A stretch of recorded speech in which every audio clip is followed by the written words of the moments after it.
Good morning, student. Today you will read Economics, Chapter 1, The Story of Village Palampur. So, student, let us understand. Farming is the main economic activity in Palampur village as well as others village in India. Means you have to understand this. Farming is the main economic activity in all over the India. So, farming and non-farming activities in Palampur are following. So let us understand what are the farming and non-farming activities were done in Palampur village.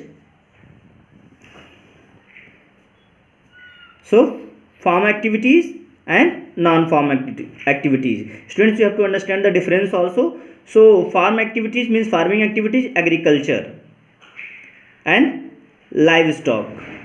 Livestock means it was related to the cattle, animal, and non-farm activities were done in Palampur. Small manufacturing means small production. For example, jaggery, manufacturing units, and transport services. It was transport services. Transport services means students, you go by bus and come by bus from school. Next, shopkeeping, you know the simple shopkeeping. Dairy farming, dairy understood. Dairy means related to milk and small computer centers. So these were the farming and non-farming activity done in Palampur. Now let us understand. Farmers of Punjab, Haryana and Western Uttar Pradesh were the first. They were the first farmers to try out the modern farming method in India. Students, so they tried to use the modern technology like tractors, like fertilizers, high yielding varieties, seeds. So these were counted in modern farming methods in India. So first Punjab, Haryana and Western Uttar Pradesh farmers try to use the modern farming methods in India. Now let us understand organization of production. Students, you have to remember that in farming there is a main focus of production. So the aim of production is to produce the goods and services. Goods, students, good means the thing which you can see, the product which you can see. Services means, students, the services which you cannot see, like transporting, like teaching. This comes under services that people need.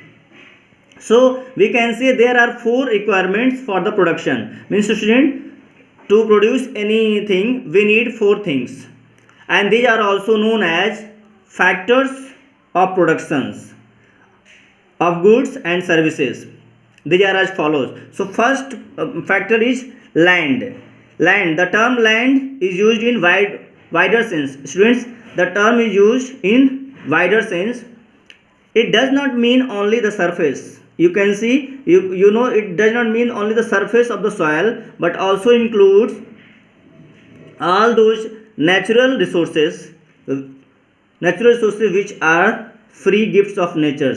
Whatever comes on the land, which are the free gifts of nature. So land is a factor of production. Now labor means, understand, labor means the physical activity done by a labor. All physical and mental efforts by the man used in the creation of goods. Means whatever the production of the goods and services, the physical activity are done, they are this is known as the labor, and this is also a factor of production. Now capital. So you know this is very important factor. Capital as a man-made instrument of production. Capital may be divided into fixed capital. For example, machine. See, students, once a farmer can buy a machine, it will run for the long time. So this is known as the fixed capital. tools. If he will buy the tools, he will not suppose if he has bought a tractor, he will not buy tractor again and again. Like railways, tractors, factories, etc. So these are the fixed capital. Now working capital also, like raw material and cash money, they are the working capital.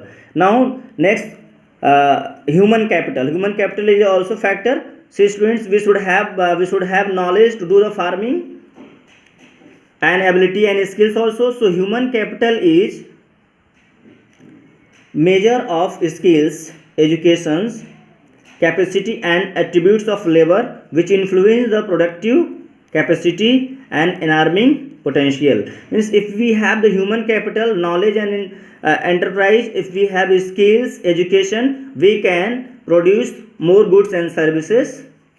Students, so these were the factors of production which I told you, that first one is land, second labor, third capital, fourth human capital. Now let us understand students, multiple cropping. Multiple cropping means more than one crop. Multiple cropping is a practice of growing more than one crop on a same piece of land. On the same land, if we produce more crop, it will be known as multiple cropping in the same growing season. Now farming provides, students, try to understand, this is very important point. Farming provides essential amenities. Means if we do the farming, it provides also like food for the people and fodder means chara for the animals. It also provides the main source of raw material. So we also get raw materials from the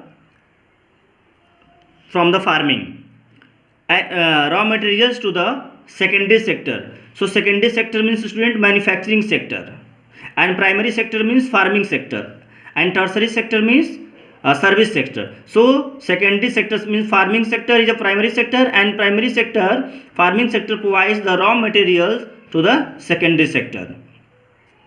Now students, I hope you have understood this. Please revise my video for more clarity, and I have also the homework. But before the homework, let me discuss some more topics.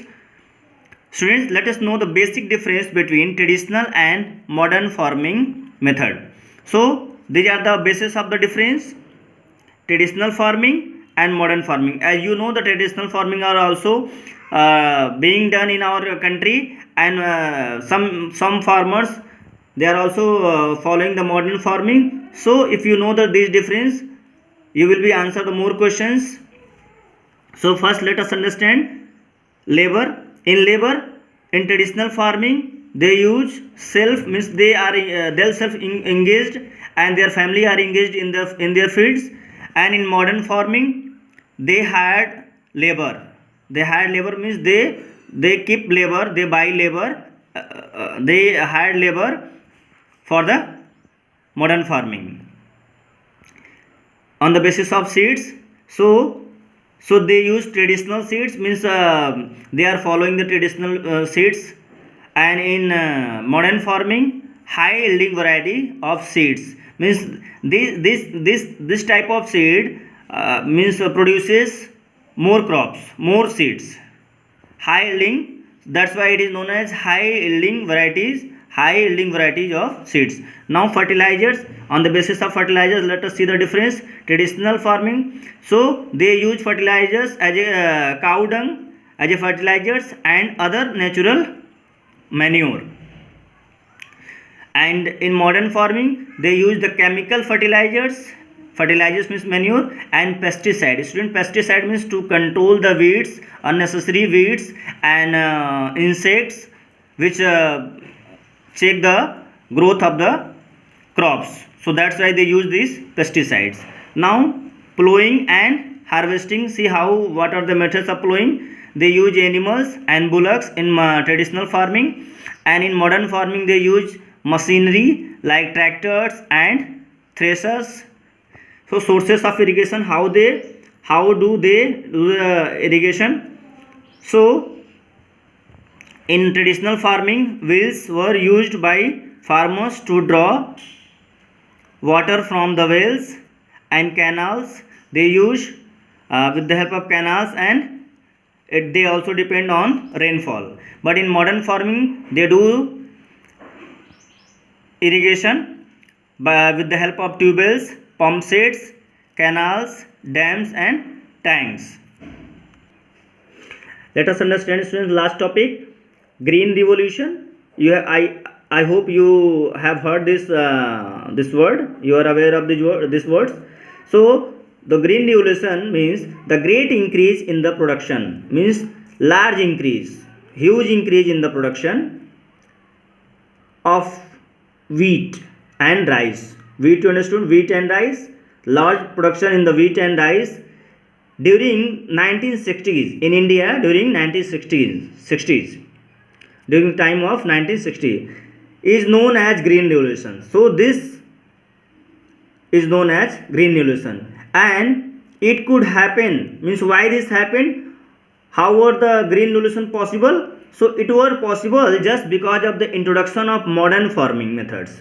Means when these farmers use modern farming methods, I told you the example of modern farming methods like tractors, combine threshers, and high yielding variety seeds, such as use of for example high yielding variety seeds, well developed irrigation system, use of pesticides. I already told you the meaning of pesticides, chemicals to control insects or unwanted grass or weeds, fertilizers, and using the farm machinery, etc. Thank you, students. Now students, this is the homework which you have to do, and these questions are related to this topic which I taught you. So please complete this, do these questions. Thank you.